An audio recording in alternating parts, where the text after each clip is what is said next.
छत्तीसगढ़ स्वास्थ्य विभाग में संविदा पदों पर भर्ती विज्ञापन हुआ जारी। जी हां, अलग अलग जिलों में संविदा भर्ती निकल रहा है स्वास्थ्य विभाग में। प्रतिदिन हम एक एक करके जितने भी हमारे पास स्वास्थ्य विभाग की रिक्तियों की जानकारी आती है हमारे यूट्यूब चैनल से साझा करते रहेंगे। साथ ही नए हैं हमारे यूट्यूब चैनल को सब्सक्राइब कर लेंगे। जैसा कि आपको यहाँ स्क्रीन पर दिख रहा है, कार्यालय मुख्य चिकित्सा एवं स्वास्थ्य अधिकारी जिला कबीरधाम, यहाँ पर जो है 18 सितंबर की स्थिति में नोटिफिकेशन आया हुआ है। संविदा भर्ती के लिए विज्ञापन है जो कि सत्र 2024-25 में स्वीकृति के अनुसार राष्ट्रीय स्वास्थ्य मिशन के अंतर्गत आपका कबीरधाम जिले में ये वैकेंसी आई हुई है।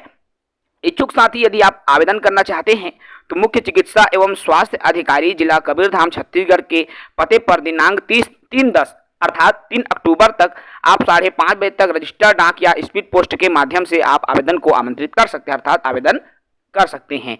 रिक्तियों की जानकारी की बात करूं तो आपको यहाँ दिखाई दे रहा है staff nurse NRC, staff nurse के 2 पदों पर यहाँ पर वैकेंसी आई हुई है। बीएससी नर्सिंग या जीएनएम की योग्यता आपके पास होनी चाहिए। संबंधित क्षेत्र में कार्य अनुभव, ठीक है। ये 16,000 रुपए का वेतन आपको प्रदान किया जाएगा। इसके अलावा न्यूट्रिशन काउंसलर के पद पर आपके वैकेंसी आई हुई है। इसमें है आपका BSc home science.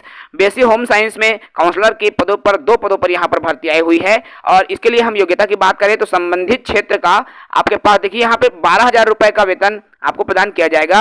Attendant NRC के 3 पद पर यहाँ वैकेंसी आई हुई है। अटेंडेंट एनआरसी के लिए कक्षा 8वीं की योग्यता आपके पास होनी चाहिए। तो जिन्होंने 8वीं कक्षा की परीक्षा उत्तीर्ण किया अच्छे अंकों से वो आवेदन कर सकते हैं। 8,800 रुपए की सैलरी आपको दिया जाएगा। इसके अलावा कुक कम केयर टेकर एनआरसी के भी 2 पद पर वैकेंसी आई हुई है। इसके लिए भी योग्यता 8वीं पास ही रखी गई है। तो इसके लिए साथियों 8,800 रुपए का वेतन आपको प्रदान किया जाएगा।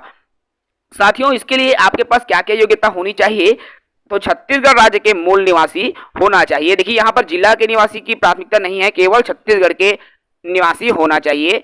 जिले के वेबसाइट आप kawartha.gov.in पर जाकर के कंप्लीट जो डिटेल्स हैं वो प्राप्त कर सकते हैं।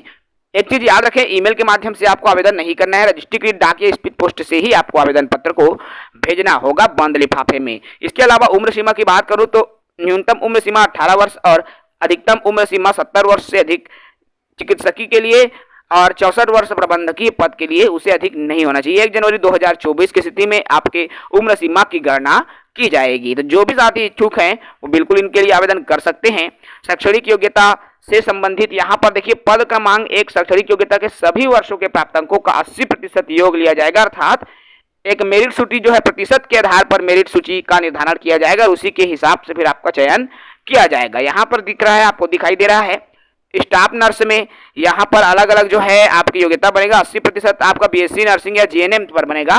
फिर डेमोस्ट्रेटर के अलग हैं, अटेंडेंट एनआरसी के हैं और कुक कम के भी आपके पास अलग यहाँ पर आए हुए हैं। तो सभी के लिए अलग अलग योग्यता के आधार पर आपके जो मेरिट सूची का निर्धारण किया जाएगा। आपको चयन होने के बाद में क्या क्या दस्तावेज लगेगा तो 10वीं की परीक्षा की अंक सूची जन्म प्रमाण पत्र के रूप में, 12वीं की अंक सूची, स्नातकोत्तर जो योग्यता है उसकी अंक सूची जिसके लिए आप नौकरी में आवेदन कर रहे हैं, संबंधित डिग्री जिसके लिए आप आवेदन कर रहे हैं, संबंधित काउंसलिंग या जीवित पंजीयन प्रमाण पत्र या सक्षम अधिकारी द्वारा जाति प्रमाण पत्र का भी आपको यहाँ पर मेंशन किया गया है। तो इन तमाम दस्तावेजों के साथ जो है साथियों आप आवेदन कर सकते हैं। हमारे साथ जुड़े रहेंगे। स्वास्थ्य विभाग की किसी भी प्रकार की नौकरी से जुड़ी अपडेट हो तो सीजी जॉब एजुकेशन इसी यूट्यूब चैनल के माध्यम से आप तक साझा करता रहेगा। जय हिंद, वंदे मातरम।